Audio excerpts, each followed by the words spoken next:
老黄牛心灵日记2023年12月4日。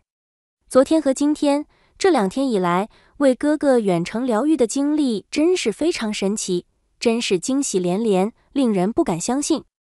前天周日3个多小时的心灵对谈刚刚下线，我接到哥哥信息，说他为自己进行了疗愈，有一点点效果。月后，我在惊喜之余，也预感到他的身体出了大问题。惊喜的是，他居然能见效自我疗愈，毕竟他仅有几次参加全球扬声大师星际之光远距疗愈的经历，能有这样的进化，真使我喜出望外。同时，我也知道，若不是他身体突发状况，他是不会有为自己疗愈这样的举动的。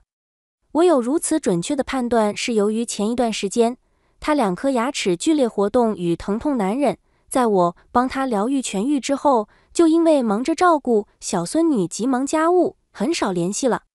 我们通话后才得知，他不仅咳嗽了近1个月，今天他突然因右侧腰部酸痛严重，到了几乎不能动弹的境地，躺平就别想翻身，躺下了就别想起身，连坐马桶都疼得咬牙切齿半天，站在车旁边想进驾驶室开车去接孩子，龇牙咧嘴挣扎半天，什么都不干，休息吧，咳嗽也会令腰疼得难以忍受。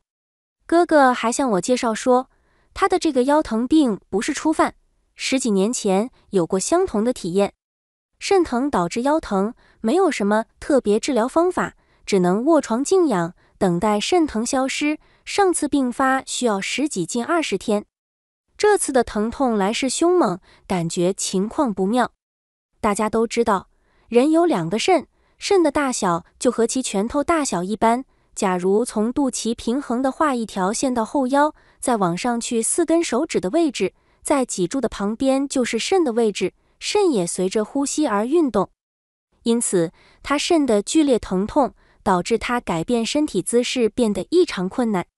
对于我来说，疗愈咳嗽及疗愈喉轮和脐轮还是有一些经验的，然而疗愈由肾疼引发的腰疼，我还是头一次。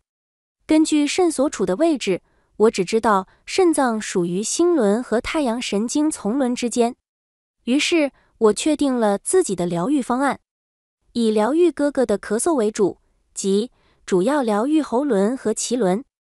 至于对于腰疼，主要还是要在心轮和太阳丛轮部位做一个侦察冥想，了解那些场域的现实存在状态，然后得到疗愈方案。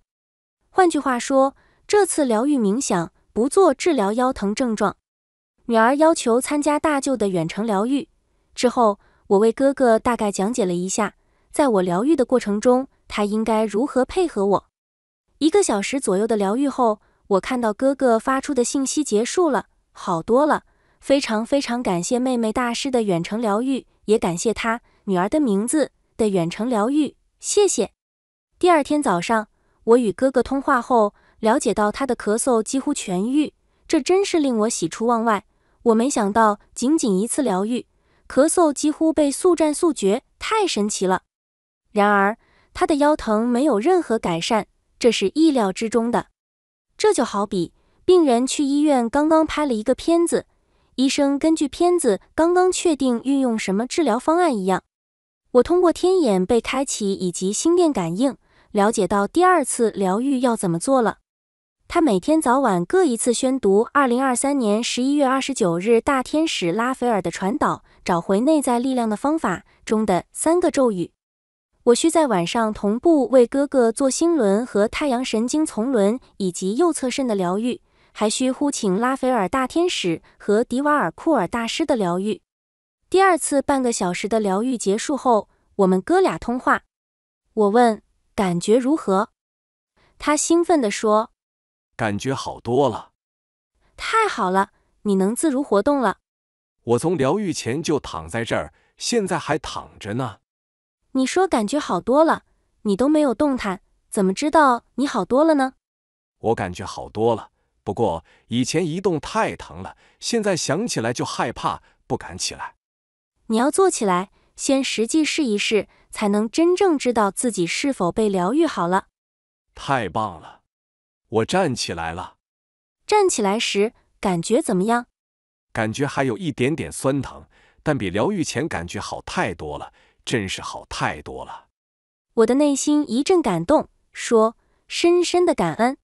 这要是在从前，起码也要忍疼卧床20天呀，这30分钟疗愈就好太多了，真不敢相信，感恩我的好妹妹。